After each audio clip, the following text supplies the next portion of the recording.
Pessoal, eu tenho a honra de apresentar a professora Marta Oliva Jimenez, graduada em Direito na Universidade Colégio Maior de Nuestra Senhora del Rosário, Bogotá, Colômbia, mestrado e doutorado. Bom, agora tu vai me pedir. Université Robert Schuman, em Estrasburgo, na França.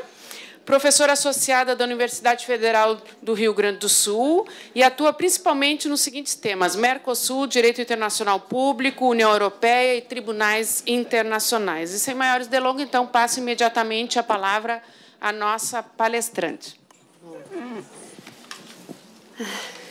Boa tarde. É uma honra para mim estar aqui hoje, a convite da doutora Vivian, revendo também antigas amigas, então realmente é um prazer. É também como diria, você tem uma dor na barriga ao vir falar com juízes federais, sobretudo em uma questão que é talvez das mais complicadas neste momento, que é a questão migratória e as novas a forma de aplicar o direito. Vocês vão ter em mim, então, um professor de direito internacional,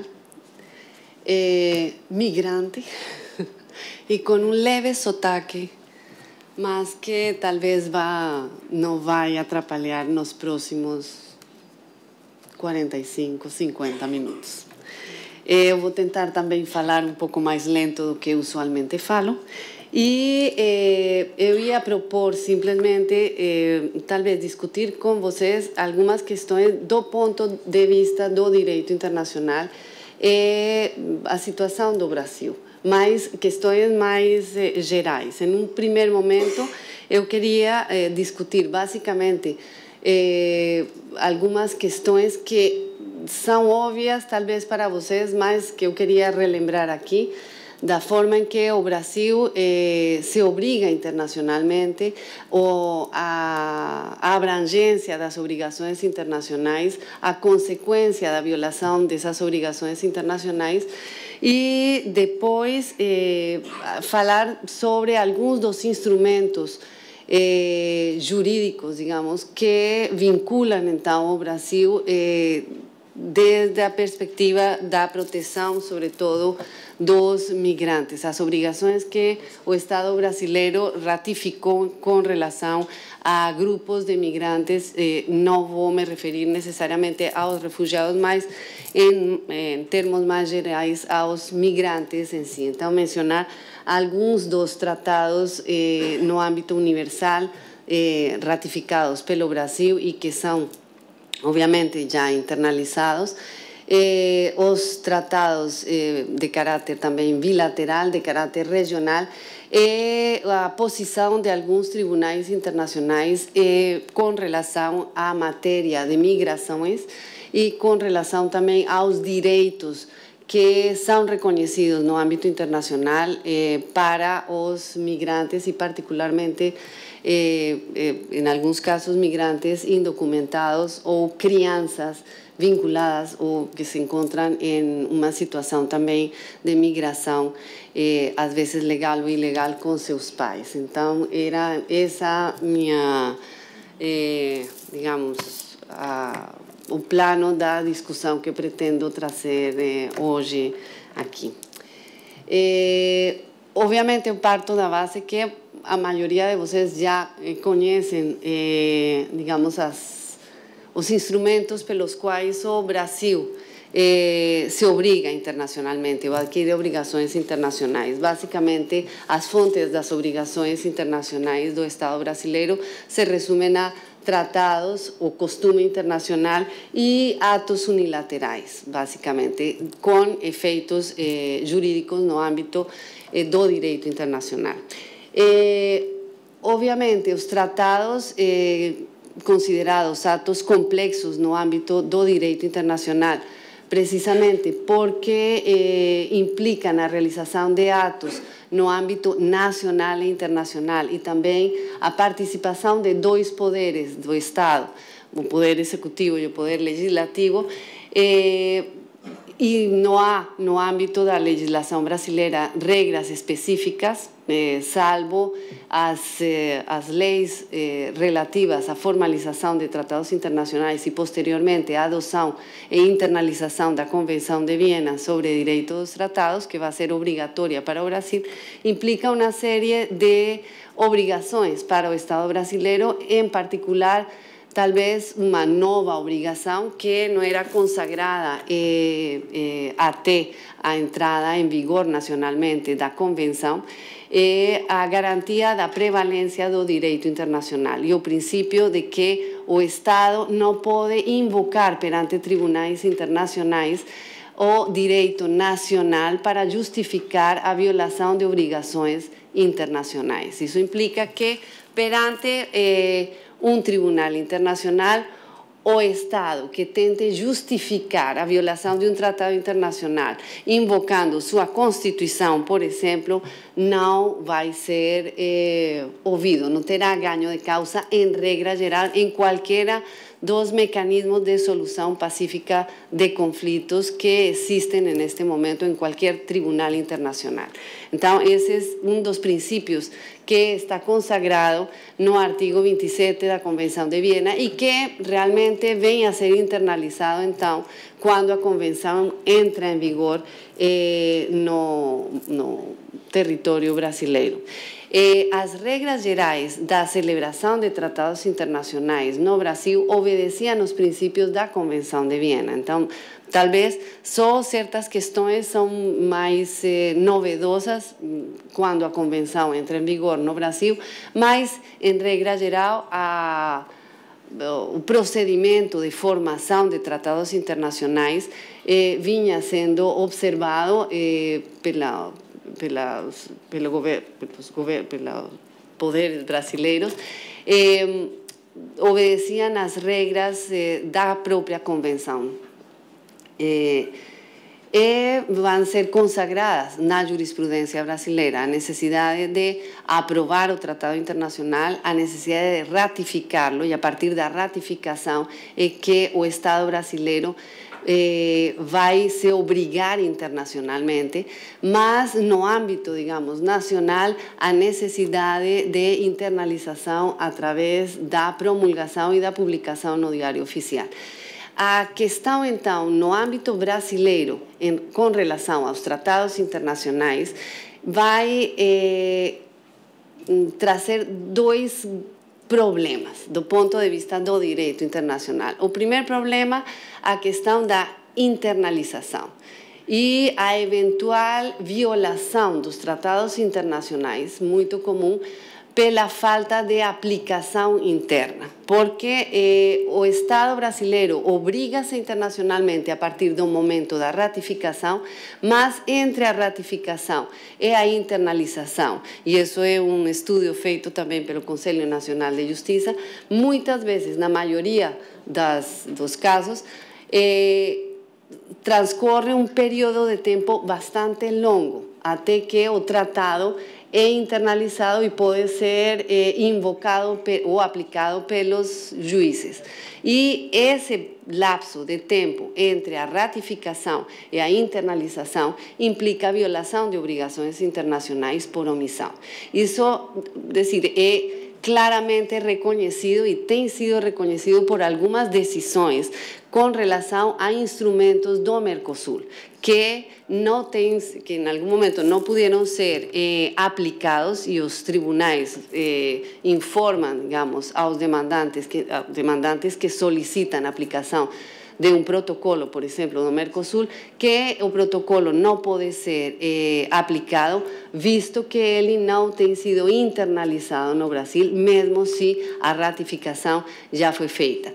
Em alguns casos, até 2006, o fato de um tribunal se manifestar desta maneira forçava ao executivo a internalização rápida do tratado para evitar maiores problemas no futuro. Mas, é decir, a situação de violação e de eventual responsabilização internacional do Brasil nesse período entre a ratificação e a internalização é dos problemas que o Estado brasileiro enfrenta e não se sabe exatamente o porquê da demora entre a ratificação e a incorporação do tratado à ordem jurídica nacional. Então, esse seria o primeiro, digamos, problema que podem enfrentar os tribunais ao querer aplicar ou ao ver-se perante a necessidade de pronunciar-se sobre a aplicabilidade ou não de tratado internacional por parte de uma das partes em determinado processo. E a segunda questão, obviamente, é a questão da hierarquia. Uma vez que o tratado é incorporado no âmbito do território nacional. E que pode ser invocado, eventualmente, de forma direta, uma vez que está incorporado. A questão da hierarquia é sempre problemática e sempre foi problemática em todas as partes do mundo. É decir, quando se faz relação ou se menciona a União Europeia como espaço regional onde a prevalência do direito comunitário é a regra, não se está sendo totalmente certo, porque a questão da prevalência do direito em Europa nunca foi pacífica e não sigue sendo pacífica ainda. Sempre há a possibilidade de que tribunal nacional, obviamente, rechace o princípio da primazia do direito da União Europeia, por exemplo, que é talvez o sistema mais avançado do ponto de vista da aplicação de normas supranacionais. No âmbito internacional, é problema que se mantém de forma permanente, é decir, e que leva, obviamente, aos tribunais internacionais a analisar de forma também permanente a questão. Como vocês sabem, os tratados internacionais no Brasil, tratados que não sejam sobre direitos fundamentais, têm a mesma hierarquia da lei, em regra geral, e isso implica que os tratados aos quais vou me referir, como tratados multilaterais ou bilaterais, sobre migração especificamente, vão necessariamente obedecer à regra da aplicação especial ou aplicação posterior quando houver uma colisão com uma lei nacional, basicamente.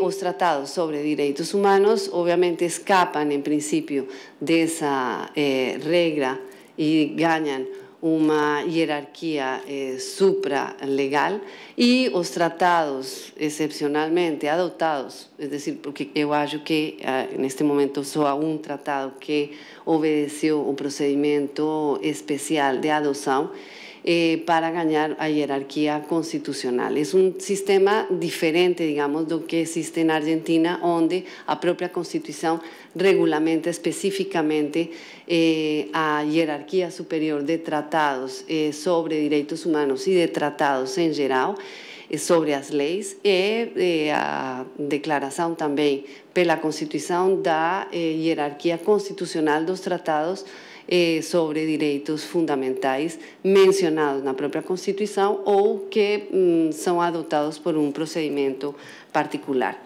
Agora, com relação, então, à questão da hierarquia, eu simplesmente chamei a atenção antes ao princípio da Convenção de Viena, que estabelece a obrigação para os Estados de garantir a prevalência do direito internacional sobre as normas nacionais. Outra das fontes, então, que que podem ser invocadas perante os tribunais é o costume internacional. Em matéria de costume internacional, vocês podem reconhecer por exemplo, em matéria de direitos humanos, a Declaração de Direitos Fundamentais da Organização das Nações Unidas, de 48, e, asimismo, a Declaração de Direitos Fundamentais da Organização de Estados Americanos. Esses já são instrumentos considerados de direito costumeiro internacional. Outros princípios também são reconhecidos nesse âmbito e estão sujeitos à prevalência, em princípio, também frente ao direito nacional. E, de outra parte, estão os atos unilaterais que obriguem, eventualmente, o Estado brasileiro, de acordo com uma série de regras específicas em sua formação. No âmbito das fontes do direito internacional, internacionalmente, não há uma hierarquia, ou não existe formalmente uma hierarquia.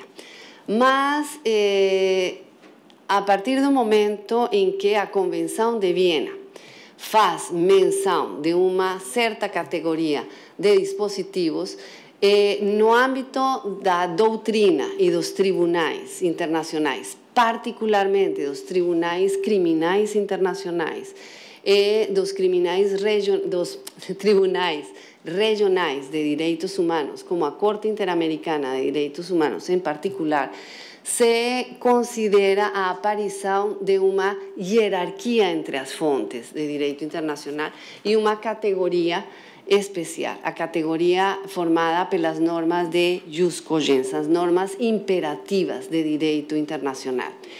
A Corte Internacional de Justiça nunca mencionou ou nunca reconheceu em sua jurisprudência a categoria como superior às demais normas de direito internacional.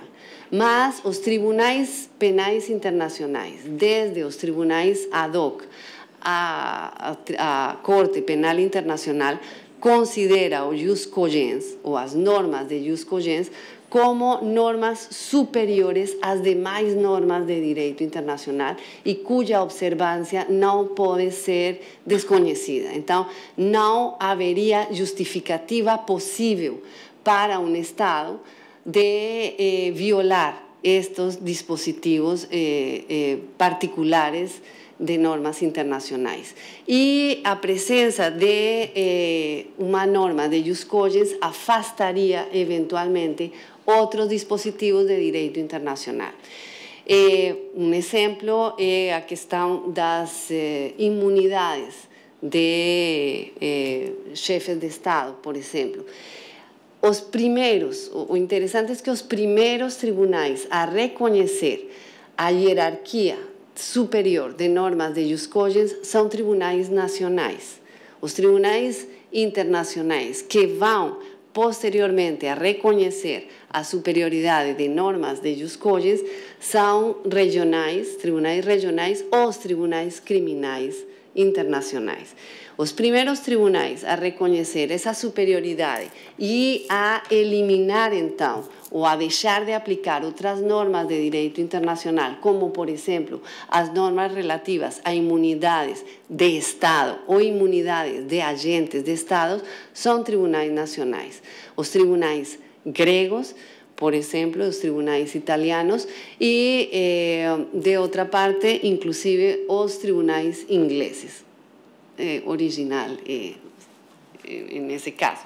Então, de um lado, vocês têm, por exemplo, em matéria de imunidades de Estado, as decisões desde 1997, as decisões que vão a ser mencionadas, inclusive, em um voto, em um julgamento em Brasil, a decisão Distomo, do caso Distomo, e a decisão italiana Ferrini e toda a jurisprudência, digamos, que vai desenvolver-se a partir dessas duas decisões em Grécia e em Itália e que estabelecem como princípio a superioridade das normas de jus cogens que falam sobre crimes de guerra sobre as imunidades de Estado estrangeiro e condenando a República Federal de Alemanha, por exemplo, a pagar indenizações por crimes de guerra.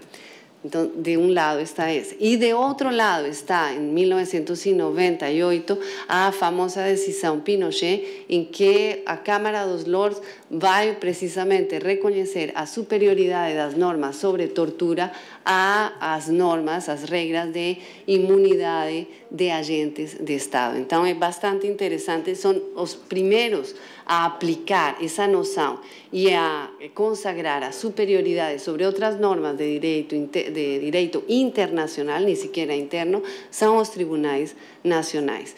Esse princípio de superioridade vai ser posteriormente garantido, vou mencionar, no âmbito, sobretudo, de direitos de migrantes pela Corte Interamericana de Direitos Humanos em 3 opiniões consultivas.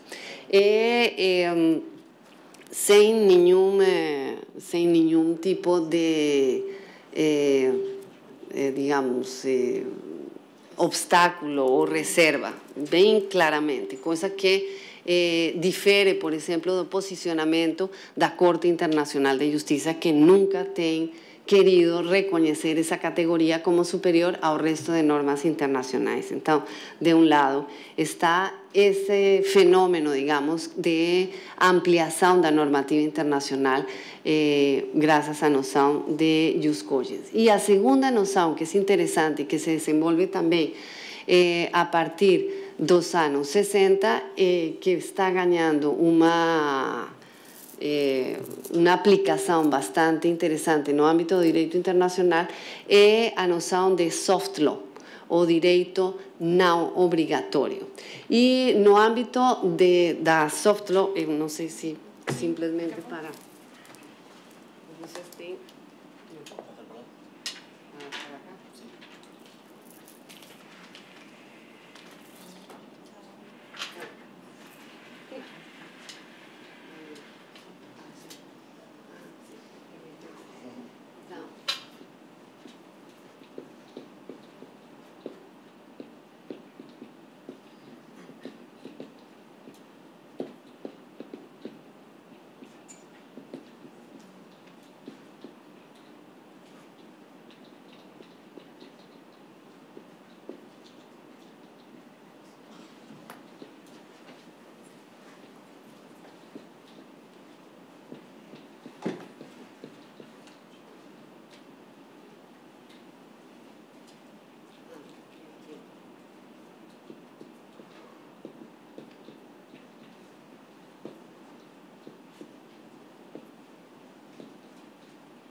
Então, em matéria de ampliação de conceitos para aplicar as normas internacionais, a questão do soft law é bastante interessante. É decir, são normas que não possuem obrigatoriedade, em princípio. São normas de caráter ou que se cumprem basicamente pelos Estados e que são adotadas pelos Estados com uma intenção política de aplicá-las. Os instrumentos de soft law vão a ser utilizados muito mais frequentemente que um tratado internacional, pela flexibilidade que tem, a possibilidade de modificar o instrumento à medida que o tempo passa e as necessidades se apresentam. Então, os Estados, em muitas situações, decidem utilizar este tipo de instrumento que não gera uma obrigação jurídica no sentido normal de um tratado internacional, que seria os hard law, basicamente convencional ou costumeiro, que não tem, obviamente, como consequência de sua violação, a geração de responsabilidade internacional por parte de um Estado, mas que teria eventualmente consequências de caráter político. Mas estes instrumentos estão sendo utilizados não unicamente pelos Estados, mas por organizações internacionais para regulamentar uma série de atividades, como por exemplo de empresas ou atividades também inclusive estatais, que fogem do âmbito do direito dos tratados. E no âmbito da questão, digamos, migratória, a Comissão Internacional de Juristas, que é uma ONG sediada na Suíça, em 2017 vai promulgar, vai publicar os princípios sobre o papel de juízes e advogados com relação a refugiados e imigrantes. Também é uma série de princípios que foram elaborados por uma série, es decir, por uma comissão de juristas e de juízes internacional, e que visam precisamente a guiar aos advogados e aos juízes na aplicação dos instrumentos internacionais e principalmente em tentar garantir mínimo de direitos fundamentais aos migrantes e sobretudo aqueles que se encontram em uma situação particular de vulnerabilidade. Então, estes princípios são princípios de soft law, não implicam uma obrigação em nenhum momento do Estado, vão a ser instrumentos que são, particularmente, o fruto do trabalho de organizações não governamentais, mas que vão a talvez servir, já seja para a própria aplicação por parte dos operadores jurídicos ou também como guia para a adoção eventual de legislação nacional ou internacional. Então, simplesmente eu trouxe e deixei também, vocês vão ter acesso, porque me pareceu também bastante pertinente e interessante, porque vem de ser, digamos, de surgir no âmbito internacional esse documento em particular. O soft law pode ser instrumental, esse tipo de documentos, por exemplo, es decir, o documento inteiro não possui obrigatoriedade no âmbito jurídico, vai servir de orientação para a interpretação de normas internacionais ou para a sua aplicação. E o soft law material. O soft law material se refere à qualidade das normas, basicamente dispositivos que não possuem não possuem as características necessárias para serem invocados perante um tribunal nacional ou internacional. Então, soft law, uma norma, será considerada de soft law, não suficiente para gerar direitos que devam ser reconhecidos ou possam ser invocados perante um tribunal nacional ou internacional, quando o dispositivo não é claro, não é completo. Claro, completo e, nossa, é incondicional. Então, se essas três condições não são preenchidas por um dispositivo, mesmo que ele se encontre no âmbito de um tratado internacional, esse direito não poderá ser invocado diretamente perante os tribunais nacionais. É basicamente essa noção. Se há um direito dentro de uma convenção que é obrigatória, mas que carece de alguma dessas três características, esse direito não poderá ser invocado de maneira direta perante os tribunais nacionais ou, eventualmente, internacionais.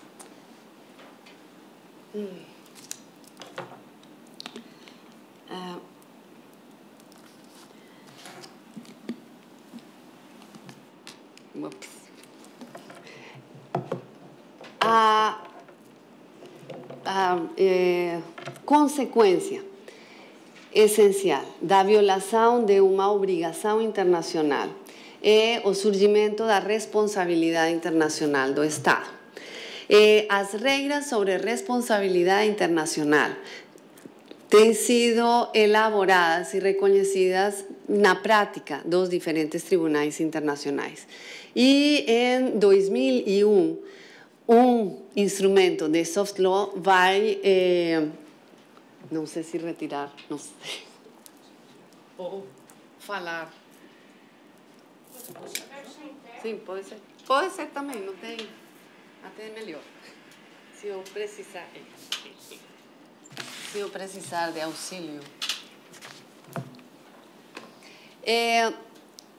Em 2001, então, a Comissão de Direito Internacional da Organização das Nações Unidas vai adotar um projeto de artigos, um projeto de normas, então, de soft law, sobre a responsabilização internacional dos Estados por ato ilícito. Basicamente, todas as regras que têm sido consolidadas na prática internacional que van a ser aplicadas, un régimen geral que será aplicado cuando un Estado violenta una norma de derecho internacional y sea eventualmente llevado a responder a un tribunal internacional.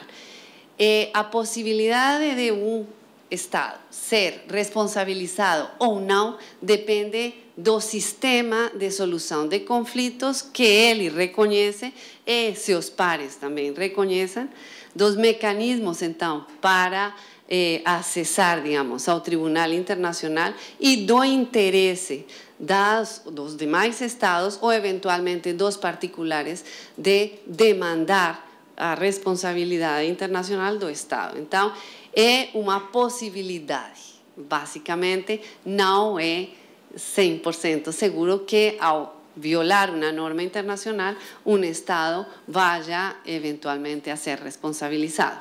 Es decir, si eso fuese cierto, às vezes que Brasil poderia ter sido responsabilizado em matéria de violação por omissão, são bastante numerosas. Então, essas seriam as primeiras, digamos, questões gerais que vocês já conhecem, mas que eu queria relembrar aqui. A segunda questão está nos distintos níveis de obrigação internacional, de obrigações internacionais que Brasil assume. E, sobre todo, no marco, no âmbito de, basicamente, os processos migratórios e dos grandes processos migratórios, principalmente. En ese ámbito, então, nos encontramos diferentes graus de obrigações adotadas pelo Brasil, que vão desde as bilaterais, multilaterais, regionais e, obviamente, de caráter universal. Na maior parte dos instrumentos são previstos mecanismos de solução de conflito eventuais, onde o Estado pode ser chamado a defender-se. Do ponto de vista universal, os mecanismos que existem, por exemplo, no âmbito da Organização das Nações Unidas e dos diferentes convênios internacionais relativos aos direitos humanos, são bastante frágeis, ou é dizer, não muito eficazes. Cada tratado contém, em regra geral, uma comissão de caráter internacional que vai ser a encarregada de verificar a aplicação por parte dos Estados do tratado internacional do qual se trata.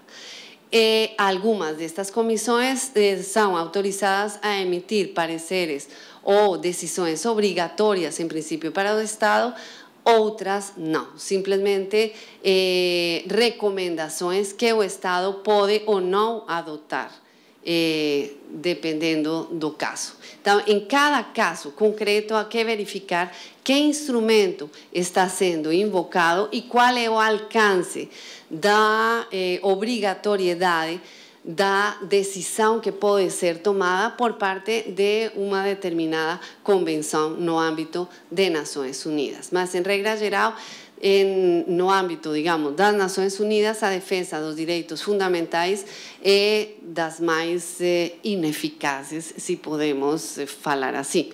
Entre outras coisas, se na cabeça, digamos, da Comissão de Direitos Humanos se encontra neste momento a Arábia Saudita. Então, obviamente, eu sou um pouco cética da efetividade. Mas, no âmbito internacional, então, nós temos que Brasil se obriga, no âmbito do direito costumeiro, com as declarações de direitos humanos, tanto da Organização das Nações Unidas, como também dos protocolos e pactos relativos a direitos civis e sociais no âmbito da Organização das Nações Unidas. Brasil é o único país do Mercosul que não assinou a Convenção Internacional de 2003 sobre direitos de trabalhadores migrantes e suas famílias. É o único Estado que não ratificou e, em princípio, então não estaria obrigado aos dispositivos que essa convenção de caráter universal estabelece.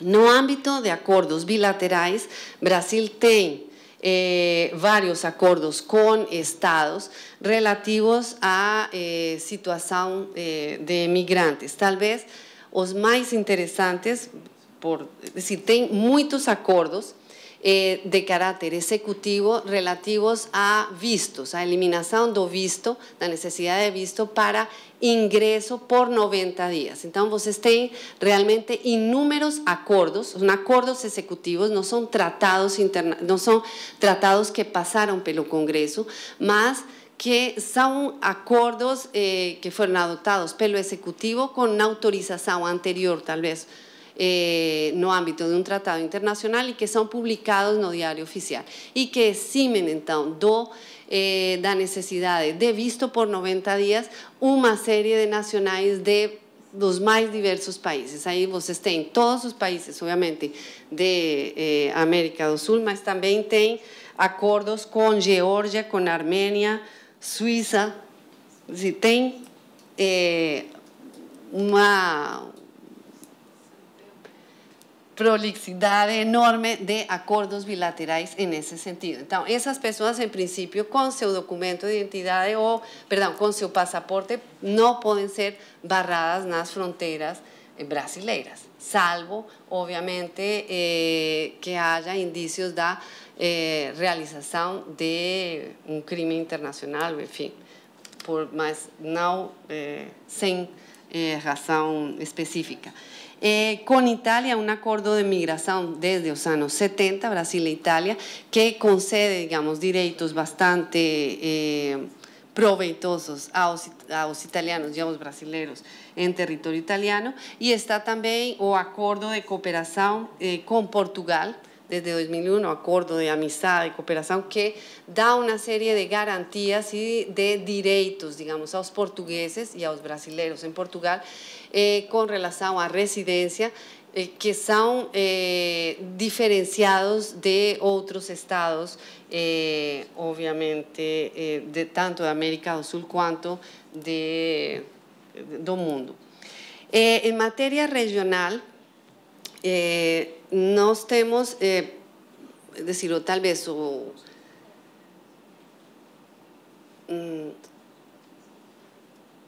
recinto mais importante de tratados neste momento, não mais importante, mas enfim, para o Brasil, seria o Mercosul, até agora, em princípio. Há uma série de acordos que estão internalizados desde 2009. Basicamente, o acordo sobre residência para os nacionais dos estados partes do Mercosul e o acordo de residência para os nacionais dos estados partes do Mercosul, Bolívia e Chile. Esse acordo entrou em vigor em 2009 no Brasil e concede uma série realmente de vantagens para os nacionais dos estados membros, Bolívia, Chile e os estados associados que também aderiram a esse tratado, não só aos nacionais, mas também aos membros de sua família. Se consagra também o direito de reunificação familiar, por exemplo, a igualdade de direitos com os nacionais do Estado brasileiro, o direito à transferência de divisas e, basicamente, o reconhecimento de direitos particulares aos filhos de imigrantes. O interessante é que Venezuela, que faz parte do Mercosul desde 2012, mas que foi suspensa em 2016, suspensa de participar nos foros do Mercosul, de participar nos órgãos do Mercosul, mas não de sua participação como Estado-membro. Ela continua sendo Estado-membro, continua participando nos programas também de financiamento, digamos, do Mercosul. Não ratificou esse acordo. Então, não, em princípio, para os venezuelanos, não se aplica esse acordo, se aplicariam as regras gerais para os estrangeiros. Em princípio, não se aplica esse acordo de residência, mas sim se aplica a um acordo executivo que estabelece também a não necessidade de visto por 90 dias. Então, em princípio, os venezolanos também gozariam, através de seus, e aí sim, como Estado associado ao Mercosul, da possibilidade de penetrar no território brasileiro sem problema, desde que tenham documento, seja o passaporte ou mesmo a carteira de identidade nacional. Então, essa é uma obrigação por parte do Brasil que figura em um tratado de caráter multilateral. Existe também um acordo sobre tráfico ilícito de migrantes entre Estados-membros do Mercosul, o Acordo de Belo Horizonte de 2004, e que foi internalizado no Brasil em 2013. Então, no âmbito do Mercosul, há esses tratados que se referem e que concedem direitos a favor dos migrantes especificamente. No âmbito regional também, Brasil faz parte da ALALC, da Associação Latino-Americana de Livre Comércio. Desde 1966 existe um convênio no âmbito da ALALC, dos países membros da ALALC, para a supressão de vistos. Então, por todos os lados, digamos, a questão da supressão de vistos, sobretudo com países que fazem parte do continente latino-americano, está obrigando o Estado brasileiro.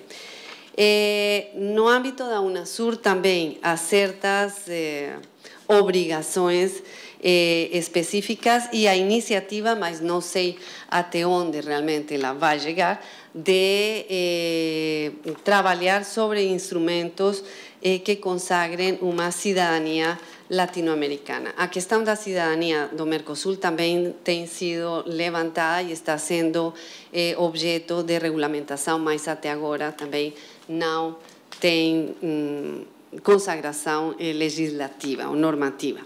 E o outro sistema regional é o sistema interamericano. A Corte Interamericana de Direitos Humanos, a Comissão Interamericana de Direitos Humanos, o sistema consagrado, de um lado, pela OEA, com a Comissão como órgão superior para a vigilância de direitos fundamentais por parte dos Estados, e, de outro lado, o sistema da Convenção Interamericana do Pacto de São José de Costa Rica, que determina a intervenção da Comissão e da Corte Interamericana de Direitos Humanos. Brasil vai ratificar a convenção em 92, vai reconhecer a competência da Corte Interamericana de Direitos Humanos desde 1998. Então, vai ser julgado inicialmente, o primeiro juízo contra o Brasil na Corte Interamericana será de 2006 e os últimos de 2017 e 2018. No âmbito da questão migratória, a Corte Interamericana de Direitos Humanos tem emitido 3 pareceres consultivos e talvez 2 mais interessantes realmente. O primeiro é o parecer consultivo 11 de 1999 sobre o direito de assistência consular, o direito que possuem os estrangeiros detidos no território de um Estado por a comissão de um crime, de contactar seu consulado ou de ser informado que tem direito a contactar seu consulado para que exista una asistencia durante todo o proceso y para garantir precisamente o debido proceso legal. En la opinión consultiva número 11, a Corte Interamericana de Direitos Humanos pela primeira vez vai considerar que a assistência consular é um direito fundamental. E é um direito humano, então ele teria uma hierarquia superior. E a obrigação dos Estados de garantir esse direito deve ser realizada nas 24 horas seguintes à detenção do indivíduo. A Corte Internacional de Justiça também, em 3 ocasiões, se manifestou sobre o direito de assistência consular. Em 3 decisões, é decir, há 2 decisões e uma decisão que será adotada este ano.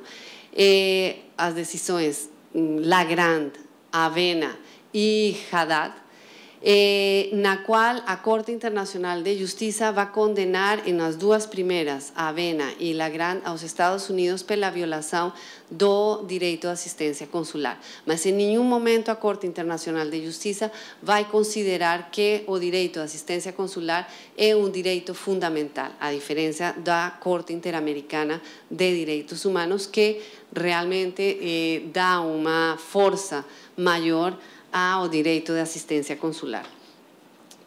E que, entre outras coisas, vai vinculá-lo ao sistema interamericano quando, em princípio, o direito de assistência consular não figura necessariamente na Convenção Interamericana. As outras 2 opiniões consultivas são opiniões consultivas sobre migração especificamente. A opinião consultiva 18/03 sobre migrantes indocumentados e a opinião consultiva 21 de 2014, solicitada pelos 4 países membros do Mercosul. É a primeira vez que 4 estados vão à Corte Interamericana de Direitos Humanos em conjunto para solicitar um parecer sobre os direitos das crianças em situação de migração. E nos 2 pareceres, a Corte é bastante forte em seu pronunciamento. Obviamente, os pareceres consultivos carecem de obrigatoriedade, não são acordos, não são obrigatórios. Mas, quando um Estado, e no segundo caso, o Brasil vai ser parte dos 4 estados que solicitam o parecer à Corte, quando um Estado solicita o pronunciamento, então, da Corte Interamericana, um tribunal internacional, se presume que a interpretação dada pela Corte Internacional vai ser obedecida pelo Estado em questão. No parecer de 2003, sobre migrantes indocumentados, a Corte, vou me permitir ler simplesmente algumas partes do parecer, porque são bastante claras. A Corte Interamericana diz: os Estados têm a obrigação de respeitar e garantir os direitos fundamentais. Com esse propósito, devem adotar medidas positivas, evitar iniciativas que limitem ou violen um direito fundamental e eliminar as medidas e práticas que restringam ou violen um direito fundamental. O descumprimento pelo Estado gera responsabilidade internacional e consagra o princípio de igualdade como direito, como uma norma de jus cogens. Diz: o princípio fundamental de igualdade e não discriminação faz parte do direito internacional geral, à medida em que é aplicável a todos os Estados, independentemente de que seja parte ou não de determinado tratado internacional. Então, se consagra o princípio de igualdade como um princípio de caráter costumeiro, obrigatório no âmbito internacional, e um princípio fundamental de igualdade, não discriminação, que ingressa no domínio do jus cogens. Então, é bastante clara a Corte em conceder ao princípio de igualdade uma hierarquia superior às demais normas de direito internacional. E estabelece também que a qualidade migratória de uma pessoa não pode constituir uma justificativa para privá-la do desfrute e do exercício de seus direitos humanos, entre eles os de caráter trabalhista. O imigrante, ao assumir uma relação de trabalho, adquire direitos por ser trabalhador que devem ser reconhecidos e garantidos independentemente de sua situação regular ou irregular no estado receptor. Os trabalhadores, ao serem titulares dos direitos trabalhistas, devem contar com todos os meios adequados para exercerlo. Ou seja, o Estado deve fornecer os mecanismos necessários para garantir o direito que está consagrado tanto na Convenção quanto no direito costumeiro. E no parecer de 2014 se refere também com a mesma força aos direitos e às obrigações garantidas às crianças em situação de imigração. Eles se encontram obrigados, diz, a identificar as crianças estrangeiras que necessitam de proteção internacional dentro de suas jurisdições, através de uma avaliação inicial com garantias de segurança e privacidade, com o fim de proporcionar o tratamento adequado e individualizado que seja necessário. E, finalmente, os Estados não podem recorrer à privação de liberdade de crianças para garantir os fins de um processo migratório, nem tampouco podem fundamentar tal medida no descumprimento dos requisitos para ingressar e permanecer em um país. Então, a Corte Interamericana é bastante clara com relação aos direitos, digamos, que devem proteger os imigrantes. É muito mais clara que qualquer outro tribunal internacional que se tenha pronunciado eventualmente sobre a questão. O que pode acontecer se o Brasil violar alguns dos dispositivos estabelecidos em convenções internacionais? Depende do sistema, depende de os nacionais e do Estado, eventualmente, do quais eles vêm. Então, eventualmente pode não acontecer absolutamente nada, mas há obrigações no âmbito internacional que obrigam, pelo menos, a garantia de um mínimo de direitos aos indivíduos que ingressam no território nacional. Era basicamente isso do ponto de vista, digamos, do sistema internacional. Obrigada.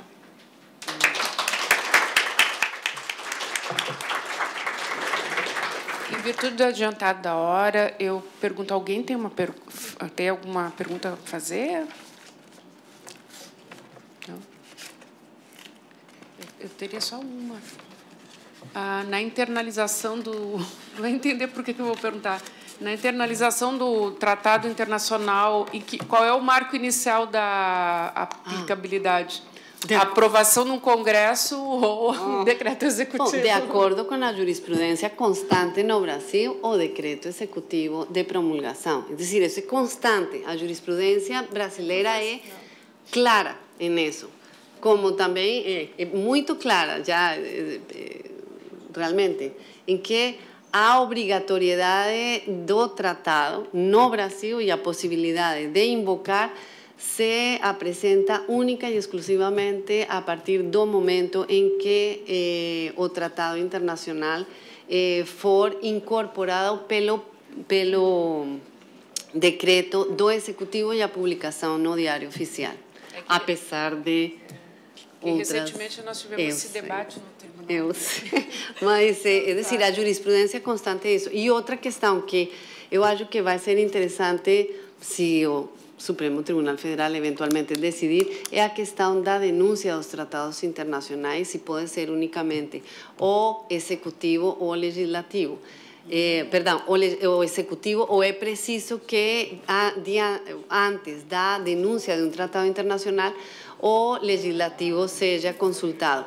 Em outros estados, como por exemplo na Argentina, é claro, a Constituição estabelece a obrigatoriedade, sobretudo em matéria de direitos humanos, de que o Congresso seja llamado a pronunciarse antes de que o executivo possa denunciar o tratado, o que seria lógico devido a que o poder de celebrar tratados é compartilhado entre o executivo e o legislativo, mas até agora no Brasil muitas decisões da OIT muitas convenções foram denunciadas unilateralmente, mas, enfim, estamos esperando o pronunciamento. Muito obrigada, professora.